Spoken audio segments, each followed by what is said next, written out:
Gente amiga, que bom estar aqui de volta, conversando com vocês. Nossa, que bom que você veio. Como tem muita gente aí, não dá para falar com todo mundo, mas é muito legal saber que você está sempre prestigiando os trabalhos da gente, os programas que a gente faz. E esta série, que é nova, ela não visa falar, como outras séries já foram informadas a respeito, do rádio, da televisão, especificamente de uma função, uma especificidade. Não é nada disso. Esta série é para falar do prazer que eu tenho de ter tantos amigos. Agora, eu não posso ser um sujeito que egoísta demais, que quer esses amigos só para si. Então, eu resolvi dividir os meus amigos com vocês. E eu quero que vocês saibam por que eles são importantes. As pessoas que aparecerem nesta série, que conversarem com a gente, elas têm um lugar muito especial aqui na minha cachola, aqui dentro do coração. Por quê? Porque fizeram parte e fazem parte de algum momento ou de vários momentos importantes da minha vida. Então, para vocês entenderem, é possível sintonizar aqui, ó, no YouTube, no Facebook, no Instagram, no LinkedIn, esta série a qualquer dia, qualquer momento. Acordou de madrugada, está com insônia, o que eu faço? Pega o celular, pega o tablet. O computador talvez faça um pouco de barulho para outras pessoas que convivem com você, mas de qualquer forma é isso. Vai lá no YouTube, acha o canal do Luiz Fernando Malhoca e pronto. Daí para frente a gente conversa, você põe o fone de ouvido, não vai incomodar ninguém e vai descobrir coisas maravilhosas. Por exemplo, hoje eu vou trazer aqui um amigo ele é importante hoje, mais do que foi no começo, mas para mim ele é importante desde então. Cuidado para não dar um cacófato, não ficar desde então, que fica feio. Então vem cá, Genildo Fonseca. Oi, Luiz Fernando, que saudade, que bom falar com você. Primeiro, muito obrigado mesmo por esse convite, por eu estar nessa lista de amigos importantes. Você também é muito importante para a minha vida, para a minha carreira, para a minha profissão. Você me influenciou muito desde o momento que estudamos juntos no Clássico da Penha, no Estadual da Penha, quando nos conhecemos, e quando você criou de uma maneira absolutamente fantástica e pioneira o, a discussão sobre a fake news. Você criou o jornal O Boato, um jornal de fato. Ali já estava a semente dessa discussão tão Com atual certeza, hoje. com certeza. Mas nós vamos falar disso daqui a pouco e devagarinho. Eu só queria dizer que o Genildo, pelo que eu sei, pelo que eu aprendi, é um grande empresário. Hoje ele trabalha com Antônio Peste Filho, que é mais conhecido como Toquinho. E então, antes de qualquer coisa, se você quiser o Toquinho para suas apresentações, para a sua formatura, para uma festividade, ou mesmo para a empresa, você tem que falar com o Genildo. Ele é o cara. Né? É Aí um você fala, prazer. eu vi o programa, tal, vamos lá, vamos conversar, tem a data tal, e você fala direto com o Genildo e ele resolve. Mas nós vamos entender como é que o Genildo chegou até aqui. Então, vamos começar pelo começo. O que eu sei do Genildo? Ele morava, acho que em São Miguel Paulista, e eu morava na Vila Clementino. Olha como as coisas são estranhas, mas elas convergem quando elas têm que acontecer. Vila Clementino é um pedacinho da Vila Mariana, mais ou menos perto de Ibirapuera, é, na Vila Mariana mesmo, que está um pouco mais para cima. E meu pai foi convidado pelo professor Nilo Magalhães Ribeiro, um colega de classe do meu pai, e que se chamava Armando Malhoca. E aí o Nilo falou: Armandinho, eu preciso montar o curso noturno, porque nós somos colégio estadual e escola normal Nossa Senhora da Penha. Ali na Padre, não me lembro o nome, mas aí, Benedito de Camargo, parece. Benedito de Camargo, isso, 362 ou 366, alguma coisa assim. É isso aí. E aí, meu pai falou: puxa, é longe da minha casa, mas se eu pudesse ajudar, ele falou: não, eu quero que você vá trabalhar lá. Você vai montar o curso noturno para mim e vai trabalhar lá. Tá bom. É à noite? É à noite. Tá bom. E meu pai já trabalhava de dia, ele falou, agora eu só vou trabalhar à noite para completar o dia e não ter tempo para mais nada. Mas tudo bem, vamos embora. Tudo pelo amor à profissão. E aí eles se entenderam, eu não participei de nada disso. Um dia meu pai chegou e falou assim, olha, vamos abrir vagas no curso noturno para o ano que vem. Tem todos os níveis. Primeiro ano, segundo ano, terceiro, tudo sala vazia. A gente não vai conseguir encher rapidamente. Então, o primeiro ano vai ser mais ou menos devagar. Se você quiser, você não tem admissão, não tem vestibular, não tem nada. Se você quiser transferir, você pede transferência do Liceu Pasteur para lá. E eu topei, até para ajudar meu pai, porque o Pasteur custava caro, eu não trabalhava, e eu fui lá fazer o ginásio. Aí encontrei um time que não tinha nada a ver com o pessoal do Pasteur, que era. Não é nem questão social, mas é um pouco. O Liceu Pasteur era composto de filhos de famílias francesas. Eu era um penetra lá, como algumas outras pessoas também eram. Rita Lee estava lá, o falecido José Paulo de Andrade estava lá, e outras pessoas que não foram distinguidas com nomes famosos, mas que foram muito importantes também na amizade e na carreira. E aí o que acontece?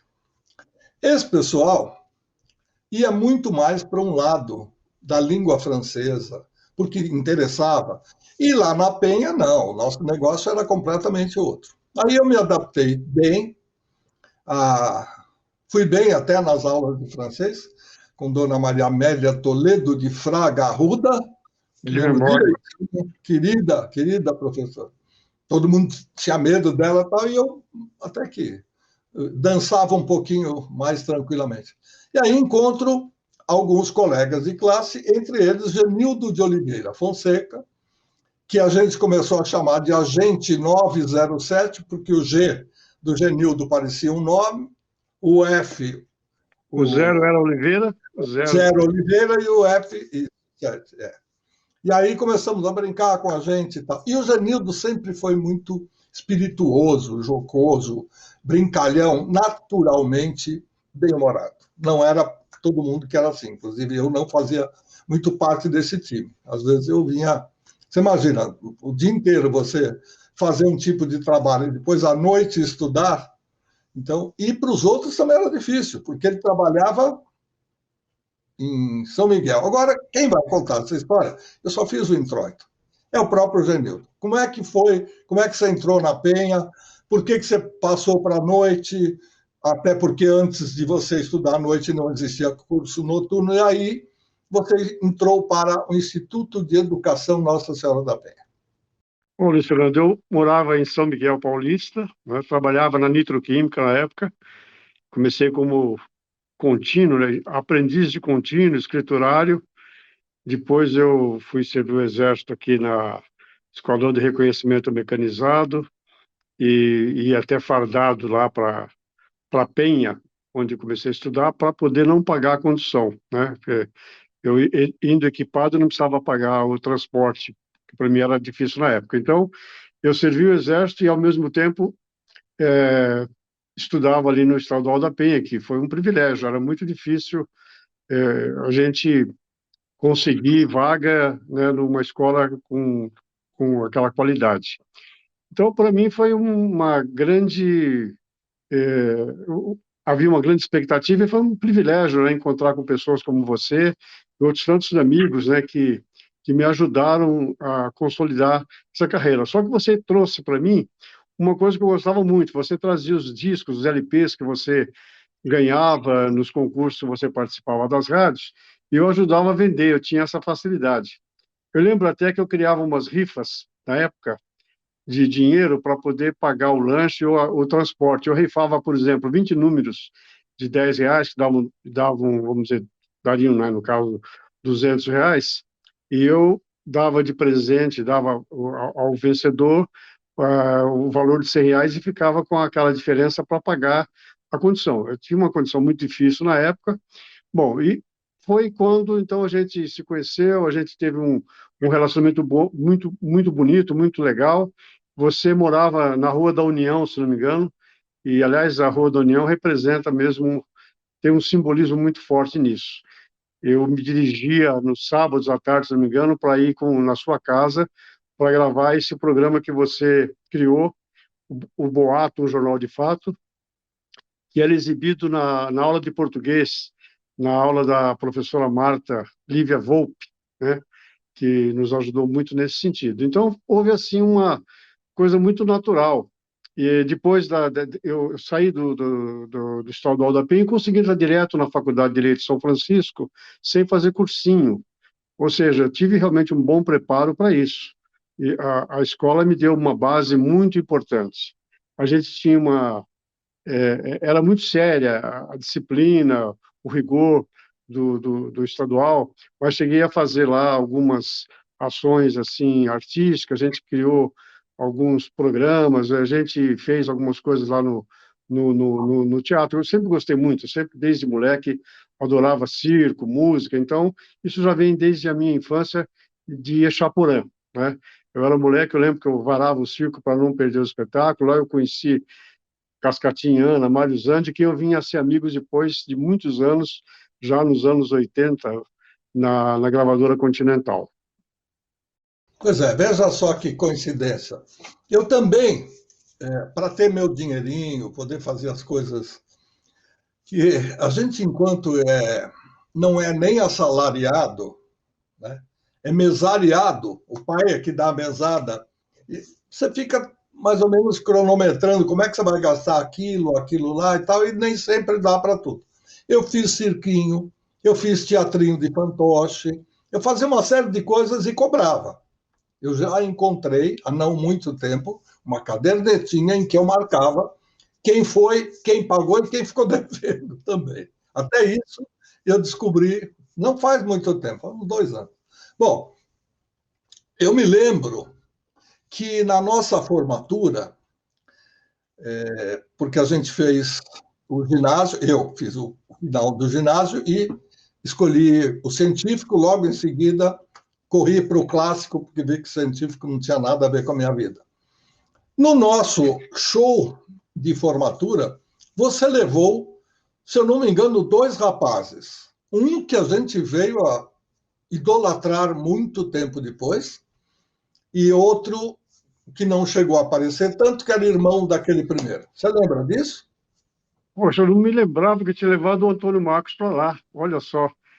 É isso, né? Exatamente. Porque acho que foi o Foi. Antônio Marcos e o Mário Marcos. E o Mário Marcos, isso. O nome do Mário Marcos é Mário Lúcio da Rocha e Silva. Quando eu comecei a trabalhar com o Antônio Marcos e o Mário Marcos, comecei primeiro com o Mário, que tinha 8 anos de idade, tocava muito bem violão, aí eu consegui levá-lo para alguns programas, Hebe, alguns programas que eram muito importantes na época, e depois eu passei a trabalhar com o Antônio Marcos, que fazia parte do programa de calouros de São Miguel chamado Alegria no Clube, que eu ajudava a apresentar, eu era o locutor desse programa. E o Antônio Marcos veio a ser um vencedor depois da Peneira Rodini, trabalhou com Gincana Que Bom, ele fazia parte desses programas aí, e eu tinha já uma relação muito importante com a família, porque eu morava em São Miguel, na Vila Sinhá, num cortiço próximo onde morava a família do Antônio Marcos. A dona Eunice era costureira e ela costurava para uma empresa e contratava as costureiras. Minha mãe era costureira e fazia o trabalho para ela. Elas se tornaram comadres, a dona Eunice batizou uma irmã minha, Marilda, e eu fiquei muito amigo do Toninho Pensamento, que é o Antônio Marcos Pensamento da Silva. O nome dele era esse, o nome completo. O pai dele, o seu Vicente, tinha um time de futebol, Tamoios, então a gente tinha uma relação muito boa. Eu ia muito para lá porque gostava daquele clima poético que imperava naquela casa. Aí eu adotei aquela casa como segunda família. Eu era engraxate na época, engraxava os sapatos da família. Isso em 1900, eu me dei para lá em 1956. Eu me lembro muito que em 1958 eu estava engraxando o sapato quando estava havendo aquela disputa Brasil e Suécia. Eu estava ali engraxando sapato na rua. Bom, mas me tornei amigo da família e acabei me tornando empresário do Antônio Marcos. E até hoje eu sou editor das músicas do Mário Marcos, né? Ele continua muito atuante no mercado ainda, voltou a cantar agora, depois de muito tempo, ele participou do Conjunto Os Caçulas e tal. E o Antônio Marcos passou, então, a ser o primeiro artista com quem eu trabalhei. Mas antes dele, eu fiz o trabalho com o Mário Marcos no primeiro festival da música infantil, e também ele participou da Mini Guarda na época, que tinha como condutor o Ed Carlos, e o Mário Marcos, o Ed Carlos era o Mini Rei, né, aquela réplica, e o Mário Marcos era o Mini Príncipe, imitando aí o Ronivon. Enfim, foi um aprendizado muito grande e foi por onde eu trilhei a minha vida. Quando eu entrei na faculdade, eu já estava nesse meio artístico e acabei nem me dedicando tanto à escola.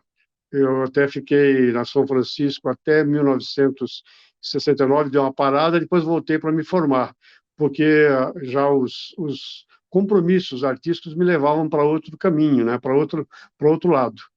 Mas foi exatamente o Antônio Marcos que abriu as portas para mim desse universo. Passei depois a trabalhar com Vanusa, com Taiguara, Hermeto Pascoal e outros tantos artistas que eu sempre, quando criei, comecei a trabalhar nessa área, eu criei a 907 promoções artísticas, fazendo aquela referência que você fez ali atrás, na Brigadeiro Luiz Antônio. Eu trabalhei também com Milton Carlos, com Fernando Lona, trabalhei com Brasil Samba Show, TT da Bahia, enfim, com outros artistas novos também. Eu sempre tive o prazer de intercalar o artista famoso com o novo. O Antônio Marcos se tornou um cara famoso, se tornou muito importante. A gente pode falar disso na sequência. Muito bom. Me lembro que um dia que a gente marcou gravação do jornal, o jornal é interessante a gente falar sobre isso também, porque ele tem um pouco a ver com a vida profissional de nós dois. Nós tínhamos um jornal, como todo centro acadêmico fazia um jornal. Esse jornal se chamava O Fofoqueiro e tinha lá as brincadeiras de praxe. O jornal era, digamos, impresso. E como é que é? Vocês tinham rotativa na escola? Não. Naquele tempo, a gente mimeografava uma primeira folha, depois colava na gelatina apropriada para isso e tirava cópias chamadas mimeografadas em número que desse para ler. Depois disso, você pegava outra folha, colocava de novo para a gelatina poder gravar aquela tinta, que era quase que igual a um carbono, mas não era exatamente isso. O papel, quando você datilografava, datilografia mesmo, não tem nada de computador, até porque ninguém tinha inventado nem pensado nisso antes. A gente usava as teclas, né? E na hora que o tipo batia, ele não tinha a fita que dava a cor, fosse azul, vermelho ou preta, para o papel. Ele simplesmente perfurava o papel com o formato da letra. E era exatamente isso que era contratipado na gelatina. Muito bem. Por causa disso, eu tive ideia, quer dizer, por causa disso não. Nessa hora eu tive a ideia. Aí eu chamei os 4 mais próximos, aqueles com quem você tem afinidade, e outra coisa, tinha que ter boca de siri. Eu não sei, eu conheço as pessoas como colegas, mas eu não sei se eles guardam segredo ou não. Aí eu chamei a Célia Regina, chamei o Genildo Fonseca. Regina Célia, não é Célia Regina? Regina Célia, não? Regina Célia. O sobrenome eu vou deixar de lado, daqui a pouco pode ser que ele apareça. Eu sei que a irmã dela era Olga Marina, me lembro direitinho. Bela menina, para rimar. Então, Genildo, Regina Célia, José Norberto Pasquati e eu formamos uma quadra, não de ases, mas de pessoas que queriam inventar. Falei, gente, olha, o único comprometimento que eu quero de vocês é o seguinte: ninguém pode falar nada para ninguém, nós vamos fazer uma surpresa. E aí veio a ideia de fazer um jornal falado. Isso por causa de uma outra história que eu não vou contar agora, senão não dá tempo do Genildo contar a história dele. Mas eu tinha descoberto um rapaz no interior que tinha um negócio estranho, quadrado, não, retangular, com alça, tudo de plástico. Eu falei, o que é isso? Ele falou, um gravador. Eu falei, o que ele faz? Ele, grava. Mas como grava? Grava a voz da gente. Deixa eu ver e tal. E aí me apaixonei e fiquei atazanando meu pai para comprar um gravador. Ele não comprou o Telefunken igual ao do jovem, mas comprou um geloso italiano. Não tinha nada aqui no Brasil, nem se falava em produção nacional dessas coisas. Aí ele comprou o gravador e eu fui estrear fazendo este programa. Aí veio a ideia, olha, em vez de... Não sei quem deu a ideia, honestamente, eu não fui. Mas sei quem deu o slogan. Olha, vamos fazer o seguinte, já que nós temos o fofoqueiro, vamos criar o boato. Por isso que ele falou da fake news. Então, ok, é brincadeira, é tudo coisa bem leve. Ok. Então, o boato. E o Genildo, com aquela veia de humor, de bom humor, na hora falou, um jornal de fato, rimou, matou a pau. A Eu gente nem já lembrava disso. foi, sim, senhor. Olha só Aí, que foi.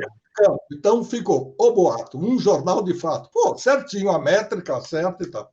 Esses discos que ele falou que eu tinha em casa é porque meu pai comprou uma Eletrola no MAP. Eletrola era uma mala que tinha alça também. As duas laterais da mala eram caixas de alto-falante destacáveis. Você abria a presilha e elas saíam uma para o lado direito, outra para o lado esquerdo, obviamente, e no meio ficava lá o prato e o toca-discos. E junto com esta coleção, não, junto com esse aparelho veio uma coleção chamada Coletânea Mapping. 8 LPs que não tinham capa, eles vinham todos numa caixinha bem arrumadinha, bonita, com capa bonita, mas o LP em si não tinha definição de capa, e cada um deles tinha alguma coisa, ou seja, um ritmo orquestral, outro ritmo orquestra com voz, e aí eu comecei a escolher música. Aí sim eu posso dizer a vocês que já estava nascendo aquele cara apaixonado pelas trilhas sonoras, pela sonoplastia. Então, o embrião do radialista vai se formando assim, né? No meu caso, eu sei exatamente como é que foi gerando a coisa dentro de mim. E aí eu ficava o dia inteiro ouvindo pedacinho de música. Tinha lá uma música que era de Ponchielli, e eu falei, puxa, aqui dá para... Tem um ping-pong, um sincopado, dá para a gente fazer a hora certa. Entendeu? Aí a gente ia tirando esses pedacinhos de música. Nós não sabíamos de direitos autorais, nós não conhecíamos a legislação e ainda o Tratado de Varsóvia, se eu não me engano, não estava definido. O Brasil assinou depois. Então, a gente não estava infringindo lei nenhuma, mas também se tivesse, ninguém ia saber disso. E nós montamos, durante, acho que umas 6 horas de trabalho, num sábado à tarde, regado a um lanche que Dona Carolina fez com bolo. Muito bom, por sinal, muito bom, memorável lanche. Era muito bom. Sábado da tarde. Aí sim, já era lá na Rua da União 92, na Vila Mariana, e a gente montou esse programa. Veja, não tinha editor, não tinha editor eletrônico, não tinha nada. E não tinha a Gillette, nem eu sabia disso, para juntar fita com splicing tape, não tinha nada disso. Errou, volta do começo, como dizem os músicos da capo, e a gente fazia tudo de novo. Eu operava, como eu era dono do equipamento, eu me coloquei como o locutor de apresentação, sem voz nenhuma, e todo mundo participava. Tinha roteiro, tinha tudo bonitinho. Nós gravamos um programa que deu, no final, 8 minutos. E aí a gente fez aquilo que hoje eu posso chamar de teaser, posso chamar de texto foguete, posso chamar de marketing, endomarketing. A gente não sabia nada disso, nenhum de nós. Mas nós começamos a escrever, essa ideia eu posso dizer que foi minha, escrever frases, porque eu queria surpreender o trio também, tá? A Célia, o Pasquati e o nosso Genildo. Então, o que nós fizemos? Eu fiz. Comecei a pegar fitas, cortar um papel A4, conhecido como sulfite, em tiras e escrever a máquina. O boato vem aí. Depois, o boato vai mudar a sua vida. Depois, você não vai viver sem o boato. E eu chegava mais cedo, já que eu morava longe e tinha 2 horas de viação urbana a Penha pelo caminho, eu ia lá com calma, levantava o assento da cadeira e colocava, onde a pessoa vai sentar, um durex com uma fichinha dessas. Quando a pessoa chegava e baixava a cadeira, aquela fichinha fazia um movimento, né, parecia uma flâmula, e aí a pessoa olhava, aparecia na lousa, nunca com a minha letra. Eu aprendi a fazer uma letra diferente para escrever coisas que as pessoas nunca iriam identificar. E eu, Genildo, Célia e Pasquati perguntávamos para as pessoas de vez em quando: o que é isso? Quem é? Quem fez? Porque aí todo mundo tinha o mesmo tipo de indagação. E nenhum de nós falava nada. No dia aprazado, nós colocamos no ar, no intervalo, e aí eu rendo homenagem não só ao Genildo, que tinha 15 minutos de intervalo para jantar. Ele vinha correndo do trabalho, como tantos outros, e eu não. Eu era filhinho de papai, eu vinha de casa com sopinha tomada e estava resolvido. Mas os outros que trabalhavam e estudavam à noite só tinham aquele intervalo. Eu chegava atrasado na aula. Só tinha aquele período de 15 minutos para se alimentar. E naquela noite, ninguém foi para a lanchonete, ficaram todos na classe e nós rodamos o programa de 8 minutos dentro dos 15. Até aí, tudo bem.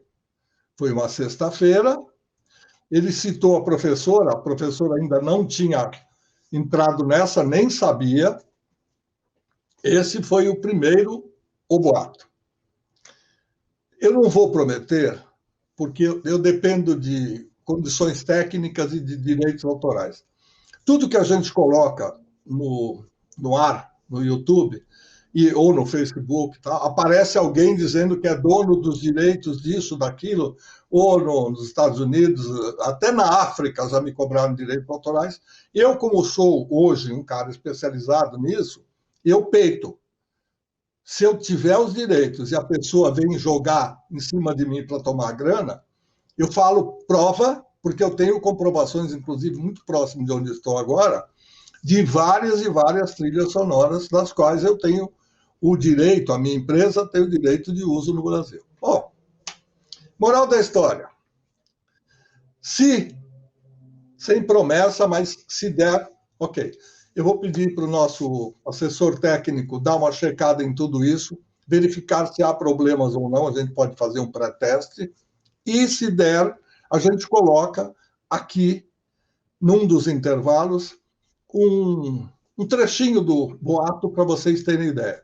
Isso, vejam bem, foi gravado numa fita de rolo, daquelas pequenininhas, depois foi passado por acetato, porque as fitas eram apagadas, a gente não tinha dinheiro para guardar arquivo, a gente passou por um acetato na Supersom, paguei não sei quanto aí, uns cruzeiros ainda, para fazer a matriz, e depois disso eu consegui 78 rotações, uma picape que tinha os 78 rotações para rodar esse trecho e gravar em fita cassete, que depois deve ter sido passado para digital. Vou checar tudo isso, porque não só são 6 décadas, mas, além de tudo isso, questão de eufonia, de bom som, boa qualidade. Se der, eu coloco. Não é promessa, mas vai ser também uma homenagem aos colegas citados, principalmente ao Genildo, que é o dono do programa de hoje, e quem está falando aqui sou só eu. Aí fica muito sem graça. Mas você tem uma memória maravilhosa, você tem uma facilidade incrível de comunicação, e me emociona muito ouvir essa história, porque ela é, de fato, decisiva na minha vida profissional. Acho que aí foi um marco importante, esse pioneirismo. Foi uma coisa desbravadora na época. Imagina a gente sair. Eu morava em São Miguel, vinha para Penha, ia para a Rua da União. Para mim era uma viagem longa de ônibus e tal. Acho que eu pegava o Penha-Lapa, se não me engano. Mas tinha aquela delícia do lanche que a sua mãe fazia. E aquele encontro, sabe, tão bonito, tão verdadeiro, tão apaixonante com os amigos que estavam ali criando alguma coisa. A gente fazia os filmes da semana, a gente criava na hora muita coisa ali. Tinha um lance fora do comum. Era, de fato, uma coisa transformadora.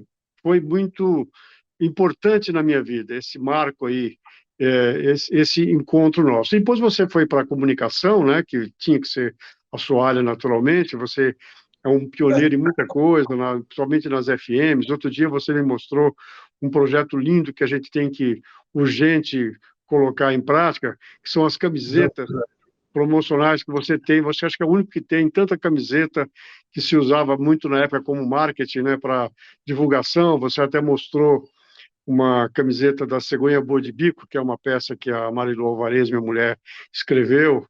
E então eu tive, de fato, esse reencontro com você, com esse outro momento aí que a gente já era profissional, cada um numa área, e você me deu muita força para divulgar teatro. Teatro sempre foi uma coisa muito difícil no Brasil. A gente sabe como é difícil conseguir o patrocínio, como é difícil conseguir que venha o público, e a gente fez várias peças. Então, eu tive um momento também da produção teatral. Eu produzi Alice no Reino Encantado, o Fantástico Mundo da Imaginação, Cegonha Boa de Bico, Caliban, entre outras peças. Mas a mais importante foi, sem dúvida, Cegonha Boa de Bico, né, que ganhou prêmios, e é uma peça que até hoje é reencenada, e que foi a primeira peça a discutir a questão, a educação sexual para a criança num palco. Então, foi uma coisa muito importante, muito legal. Mas eu estava falando aqui da parte musical. Tive também a minha participação em gravadoras. Eu trabalhei na Continental, trabalhei na 3M. Na Continental, tive a felicidade de produzir um espetáculo chamado A Grande Noite da Viola, que foi um marco importante na minha vida. Foi um espetáculo que a gente fez no Rio de Janeiro, no Maracanãzinho, com a liberação do Moacir Machado, que era o diretor, que chegou um cara chamado Horizonte, o poeta da viola, que tinha um programa de rádio, sempre rádio, você vê, Luiz Fernando, lá no Rio de Janeiro, e falou assim: olha, eu tenho aqui uma novidade, vocês têm que levar a música sertaneja para o Rio de Janeiro, lá tem espectador para isso. Ninguém acreditava. Eu acreditei na história dele, fui ao Rio de Janeiro, consegui o apoio da TV Bandeirantes na época, e levamos 11 mil espectadores para assistirem a Grande Noite da Viola, que tinha Tonico Tinoco, Mato Grosso e Matias, Tião Carreiro Pardinho e tantos outros importantes, e lançamos naquela oportunidade, dia 25 de junho de 81, Almir Sater, né? Então essa foi uma experiência brilhante para mim, pegando a música sertaneja de raiz. Depois eu vim a ser chamado pelo Moacir Machado para trabalhar na 3M, onde lançamos produtos como Leandro e Leonardo, Zezé de Camargo sozinho ainda, seu irmão e tantos outros. Então foram experiências musicais importantes para mim. Trabalhei também no AMB, mas sempre na área de eventos.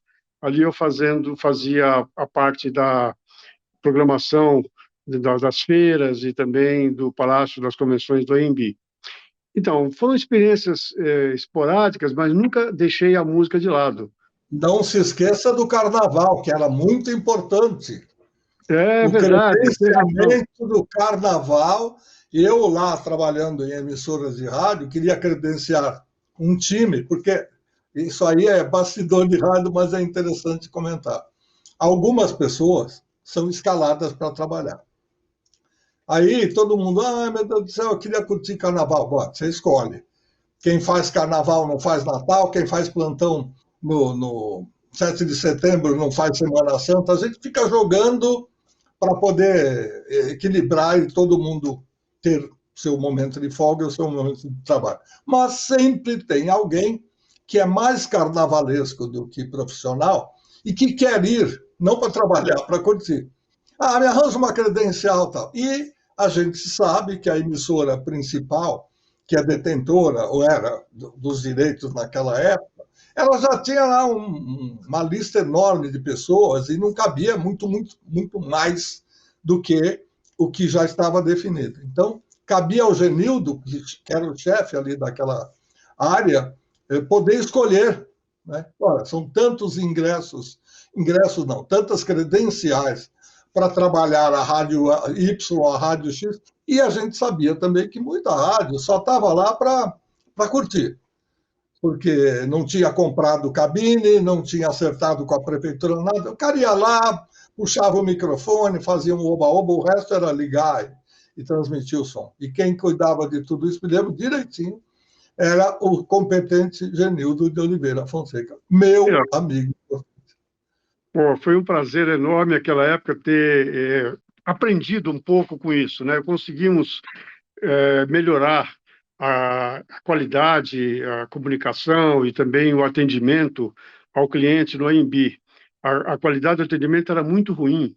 A gente brigou muito para que isso melhorasse lá, o atendimento de táxi, melhorasse o atendimento ao público, a gente conseguiu uniforme para todos os funcionários, enfim, a gente fez uma série de ações que ajudaram muito no marketing da empresa, a AMB Turismo e Eventos da cidade de São Paulo. Foi um período de grande aprendizado para mim, não somente no Carnaval, na Fórmula 1 e principalmente na programação do Palácio das Convenções, que a gente também tirou o monopólio que algumas empresas tinham. Havia um monopólio para o Carnaval, havia monopólio para a programação do AMB, e eu, como vinha da área privada, conhecia bem o pessoal que trabalhava com isso, eu rompi, falei, aqui nós estamos trabalhando numa empresa de economia mista, temos que respeitar a qualidade e temos que respeitar também a ética e a transparência. Eu comecei a quebrar esse tipo de monopólio que existia lá, tudo por licitação, de uma forma muito correta, muito transparente. Então, a gente encontrou muita barreira, encontrou muita resistência, muita dificuldade.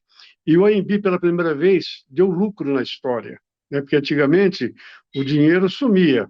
Era uma situação muito ridícula, muito ruim, e pela primeira vez na história o AMB passou a dar lucro, né? No período que nós estivemos lá, que acho que foi no ano de 92. Fizemos a Eco 92, participamos também desse processo. A gente conseguiu fazer convênio com um restaurante chamado North Place na época para poder atender melhor aos palestrantes, às pessoas que eram convidadas a virem ao AMB. A gente conseguiu melhorar a qualidade de atendimento nos estandes também e nos fornecedores que também tinham lá o monopólio. Era tudo uma coisa muito antiga, muito retrógrada. A gente conseguiu melhorar, modernizar o esquema de atendimento ao cliente. O meu departamento era departamento de atendimento ao cliente, que depois a gente transformou numa questão de marketing e melhoramos essa qualidade também. Foi para mim um aprendizado muito grande. Eu trouxe a experiência que tinha na área privada e depois eu levei para a área privada o que eu aprendi também no MBA. Claro, a gente vai adquirindo conhecimento e vai usando isso na prática, no dia a dia. Como é que apareceu o Toquinho no seu caminho? Muito bem.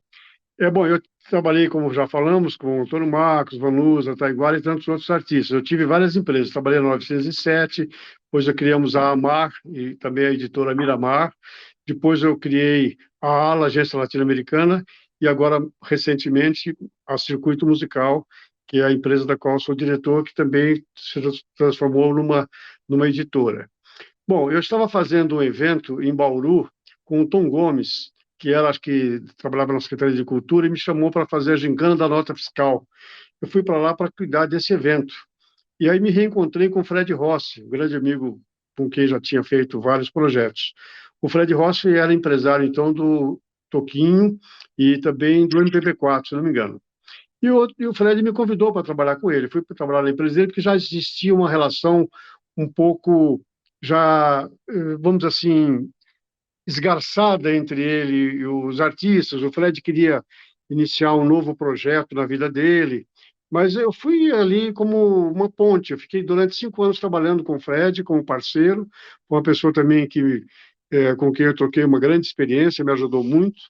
E quando o Fred parou de trabalhar com o Toquinho, eu era amigo do Toquinho, já trabalhávamos juntos, então o Toquinho me chamou para trabalhar com ele. E eu montei uma empresa na mesma sede, no mesmo prédio, lá na Rua Augusta, para trabalhar com o Toquinho e abrir essa empresa Circuito Musical. Então, eu estou com o Toquinho já há mais de 30 anos, né? Fizemos aí muitas viagens pelo mundo afora. Agora, depois da pandemia, desse processo de sofrimento que o segmento nosso é, foi o mais abalado com isso, sem dúvida alguma, a gente já conseguiu fazer 16 shows na Itália, todos com absoluto sucesso, com casa cheia.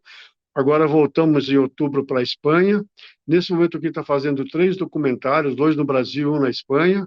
Também está gravando um novo disco pela Hearst, fazendo uma retomada de grandes sucessos com novos parceiros. Tem a participação do Caetano, do Carlinhos Brown, da Sandy, da Camila Faustino, da Júlia B, tem a Clara Buarque.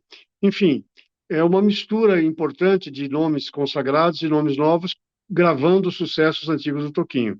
Toquinho sempre foi uma pessoa muito criativa, é um cara que ajuda muito no dia a dia, ele não cria dificuldades, sabe também dos problemas do mercado e ajuda a resolver. Então, ele tem vários formatos de shows. Ontem mesmo ele fez um show privado aí em Brasília, hoje já está indo para Campinas fazer o show dos Direitos da Criança, que é uma peça que tem músicas dele com Mutim, e à noite ele faz o show com a Camila Faustini Banda, já no Teatro Castro Mendes. Então, essa versatilidade ajudou muito a que a gente fizesse encontros, como temos aí com Ivan Lins, MPB4, Demônios da Garoa, e tantos outros artistas, João Bosco, né, que temos aí o show Amigos e Canções.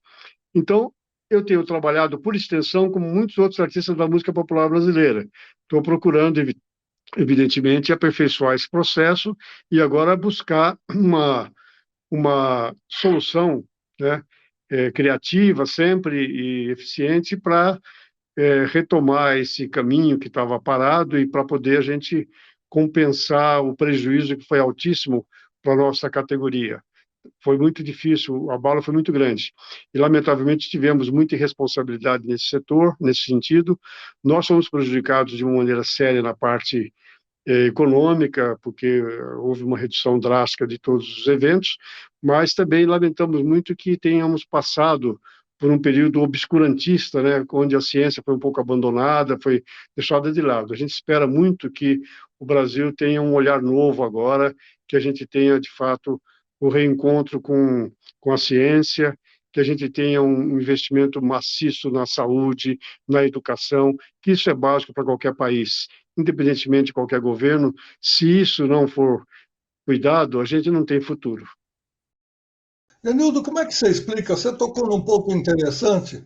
Eu, quando visitei meus primos legítimos, eu tenho o lado da minha mãe, o lado materno, que tem. A irmã dela foi morar novinha na Itália, acabou se casando e tem filhos lá. Eu tenho primos, e vez ou outra eu me encontro com eles. A minha prima, Rossana, que eu já comentei, inclusive com o próprio Toquinho, e também com o Jairzinho, são duas pessoas que ela não se esquece. Porque fizeram televisão, eles, quando apareciam na raia, aquilo mexia com ela de alguma maneira. Ela é italiana, ela não é brasileira. Mas quando ela me perguntou, o Gersinho ainda canta? Eu falei, não sei quem é Gersinho. Eu falei, filho do Gerson, será? Não. Ela falou, não, o pai dele canta samba, la samba. E ele, pequenininho, falou, Jairzinho. E o Jair Rodrigues, naquela época, que ela estava citando, ia se apresentar em alguns programas com muito sucesso e levava o Jairzinho. Depois, Toquinho tomou conta do pedaço e a filha dela, minha prima Juliana, é fã, mas fã, assim, de todo o repertório. Canta músicas brasileiras, dedilha no violão certas músicas que ela viu e ouviu pela televisão. Como é que você explica que, e não quer dizer nada porque é a Itália, mas como o Toquinho conseguiu penetrar no coração de tanta gente italiana que o tem como se fosse um cantor local? Bom, o Toquinho começa a sua trajetória na Itália com o convite do Chico Buarque em 69, né? Vivemos aqui numa ditadura no Brasil.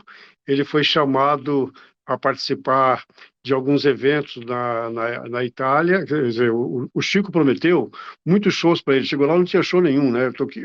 O Chico estava muito isolado, muito sozinho e queria a presença do amigo. O Toquinho acabou morando na Itália por 9 meses, mais ou menos, né, acho que no ano, não sei se foi 73, não me lembro, não, 69, perdão, foi no ano de 69, e ele acabou depois fazendo alguns shows em palácios antigos, né, cantando músicas de carnaval. Ele conta essa história de uma maneira muito, muito hilariante até.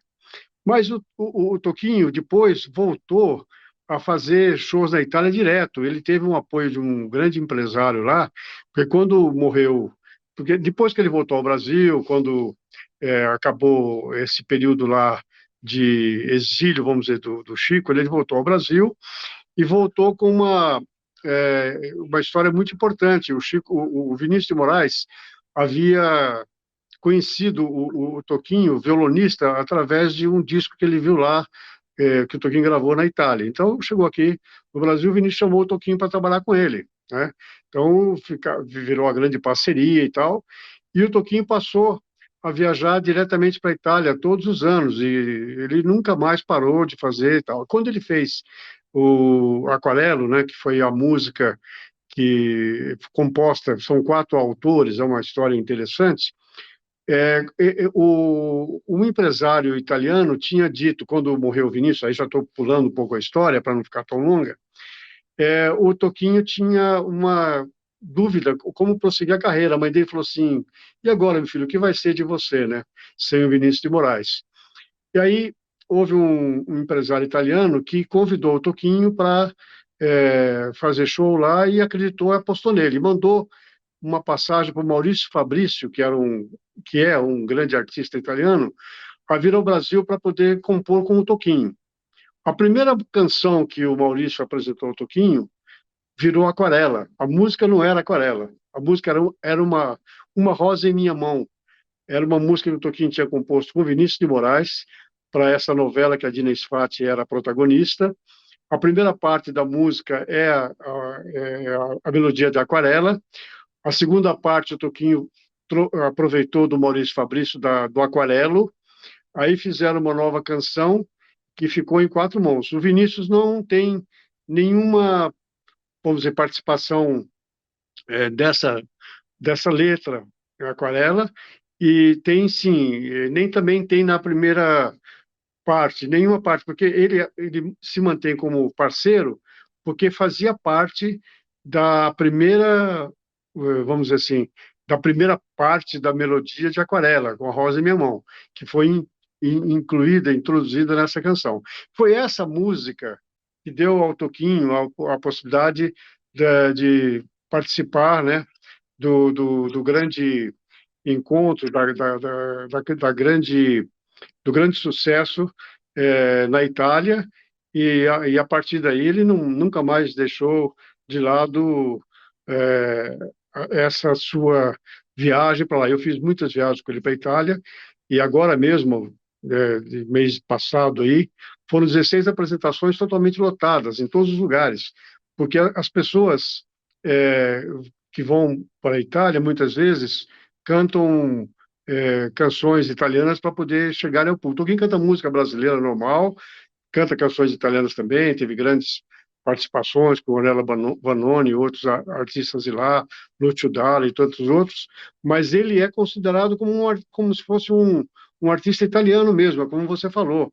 Ele acabou encontrando um nicho, um mercado que virou um mercado cativo para ele. Ele tem público na Espanha, em Portugal, toda a América Latina, também no Japão, graças à parceria com o Sadao Watanabe, mas o grande mercado do Toquinho, além do brasileiro, é o mercado italiano.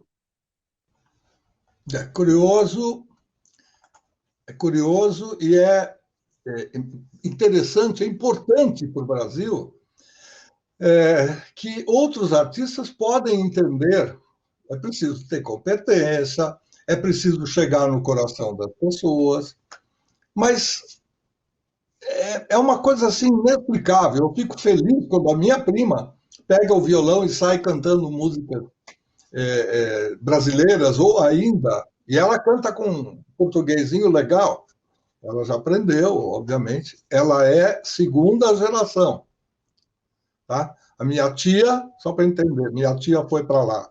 Nascida em São Carlos, foi para lá com 12 anos, casou-se, teve a mãe dela, a Rosana, que é quem eu citei, que está com 84 para 85 anos, e ela já está lá depois dos 30 para os 40, talvez um pouco mais, e é fã assim, de carteirinha do nosso querido Toquinho. Eu acho muito legal isso. É E, importante comentar, Luiz Fernando, que o grande sucesso se deveu à participação dele no Festival de San Remo. Eu não tinha citado isso.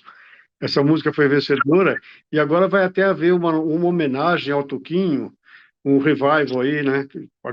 Já usando a nossa brincadeira, nosso grupo Revival, vai ter aí um revival do ano que vem agora, com o Toquinho, talvez o David Carbone, que é um grande tenor, tá? Um menino novo aí da nova geração da Itália, fazendo essa reapresentação, uma comemoração desse grande sucesso que foi Aquarelo, né, inicialmente. Quando a música aconteceu na Itália primeiramente, o pessoal aqui do Brasil, as gravadoras, falaram, nossa, tem uma música que está fazendo o maior sucesso lá, eles nem sabiam que era essa mesma canção que veio depois a ser cantada aqui por todas as gerações, por tanta gente no Brasil.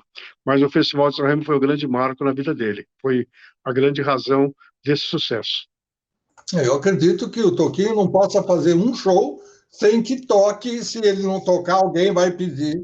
A plateia vai gritar para tocar, porque é marca, sem dúvida São nenhuma. 55 anos de carreira. Eu acredito que o Toquinho tenha feito já aproximadamente 7.000 shows. Ele tem mais de 500 canções, vamos dizer, dele, né? Canções com vários parceiros, Chico, Jorge Benjó, Paulinho da Viola e tantos outros. Ele teve parceria tanto com artistas consagrados como com gente da nova geração. Cabelo, por exemplo, é um deles, né? Ele tem essa grande vantagem de não ter o preconceito. Ele fala assim, para trabalhar para criança, você tem que se despir de todas essas tecnicalidades, esses conhecimentos, tudo isso, para poder você chegar no mundo da criança, para chegar direto. E é o grande trunfo do Toquinho hoje, acho que é um dos poucos artistas que tem, ao mesmo tempo, a capacidade violonística, né? Ele começou como um violinista erudito, toca muito bem, canta bem, compõe muito bem e tem a facilidade de se relacionar com vários autores de mercados e segmentos diferentes, né? E tem também a outra vantagem dele de conversar muito com a plateia. Ele é um grande comunicador, né? Isso facilita muito. Então, são várias atribuições, vários tributos, né, que o Toquinho tem que facilitam. E ele gosta de trabalhar, ele gosta de viajar, porque tem artista que já está cansado, que já acho que não há necessidade de mais estar viajando, percorrendo o mundo, não. Ele adora a estrada, então isso facilita muito o nosso trabalho, porque, do contrário, a gente teria que estar diminuindo, né, o ritmo e tal. E, ao contrário, ele adora isso. Ao contrário do Chico, por exemplo, que é um dos maiores artistas do Brasil, a gente tanto admira a sua qualidade, a sua coerência, a sua criatividade, mas o Chico é um cara que faz show a cada 5 anos, né? Toquinho tem uma história dele com o Chico lá na Piazza do Omo, em Milão. O Chico tinha que tomar remédio para entrar em cena, para entrar no palco, porque ele não tinha essa, vamos dizer assim, disposição, esse interesse. Até hoje ele faz shows incríveis, né? Ele lota todo lugar que vai, mas ele faz a cada 5 anos. Ele, vez ou outra, vai lá para a França, para outros lugares, escreve um livro, traz de volta grandes novidades, mas show mesmo ele só faz de uma maneira muito esporádica. Ao contrário, o Toquinho é o artista do dia a dia, está sempre na estrada, sempre trazendo novidades, né? Sempre vai ter que cantar as músicas antigas, é claro, sucessos como Aquarela, Regra 3, né? Não tem jeito de não cantar essas canções, as canções infantis e a parte instrumental. Ganhou no ano passado com Yamandu o prêmio do Latin Grammy, né? A parte instrumental, é um outro marco importante na conquista, na carreira dele, né? Então é isso, trabalhar com artista assim facilita muito a vida da gente. Eu vou fazer um merchan, não é comum, mas vou fazer, porque cabe. Se você gosta do Toquinho e quer saber, além de tudo isso que o Janildo falou, um pouco mais, entre no canal do Luiz Fernando Malhoca, que está aí o nome correto. Existe lá no playlist uma série chamada Música do Brasil. O Toquinho foi entrevistado, até porque foi produzido por Manuel Barembem, um grande nome da produção Muito bem musical. lembrado, muito bem lembrado. E existe um programa de 1 hora em que o Toquinho abre o seu coração e conta uma série de coisas. É muito legal. Se você gosta do Toquinho, se você tem essa vontade de conhecer um pouco mais, vá lá que você vai ouvir da própria voz do Toquinho, do Manuel e a minha também, fazendo perguntas, essa história que é muito gostosa. Música do Brasil é a série e o link é o mesmo do YouTube que tem meu nome. Eu queria Genildo, aproveitar para cumprimentar você por essa outra iniciativa, Música do Brasil. É um programa extraordinário, porque ele tem uma coisa da espontaneidade, né? E você e o Barembem fazem uma dupla incrível. O Barembem está morando em Israel, né?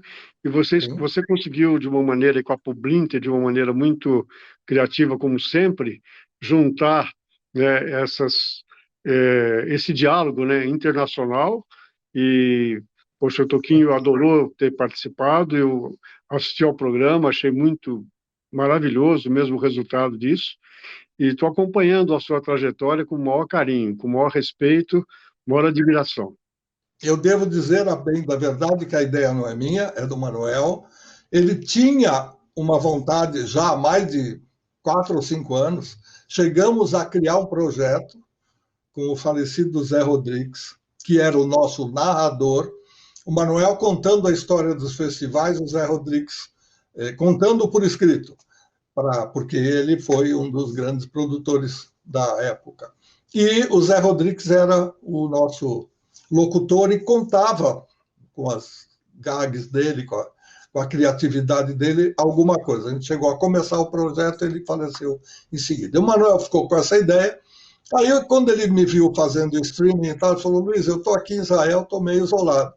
Dá para a gente fazer alguma coisa nessa base? Eu falei: fechou. O problema é fazer o contato com os artistas, porque nem todos são tão acessíveis. E eu aí aproveito para agradecer o Genildo, que facilitou a gente. Em segundos, a gente já conseguiu conversar com o Genildo, que conversou com o Toquinho e saiu um dos primeiros programas da série. Bom, Genildo, nós temos horário, nós temos que cumprir as nossas obrigações. 1 hora de conversa gostosa passou rapidamente. Então, eu estou muito feliz de ter trazido você para cá, porque você tem muito conteúdo, não é só porque é meu amigo. Se fosse também só porque é meu amigo, estava tudo bem, mas você provou em 1 hora, tem muita história para contar. E é isso que eu quero socializar com os nossos fãs, com os nossos amigos, com aqueles que gostam de prestigiar o nosso trabalho. Obrigado. Agradeço muito o carinho, agradeço muito ao convite. Você sempre foi muito gentil, mas também muito rigoroso com as coisas. Você não é brincadeira, não. Você gosta das coisas bem feitas, eu sei disso. E é por isso que eu gosto muito e admiro você. Gosto do amigo e admiro o profissional. Um beijo para você e temos muita coisa para conversar ainda e muita coisa para fazer. Vamos falar desse projeto das camisetas aí, que eu quero trabalhar com você nisso aí. Um beijo para você. Felicidades. Para você também, para toda a filharada, para a Marilu em especial, que é uma querida amiga, e vamos em frente. Até breve a gente se encontra por aí. Obrigado. Beijo. Até mais. Foi Genildo Fonseca, hoje empresário do Toquinho, mais um dos meus grandes amigos, meus amigos importantes, que participou desse gostoso bate-papo. Semana que vem a gente volta. Não vamos estourar o horário, senão a gente leva a bronca. Até lá.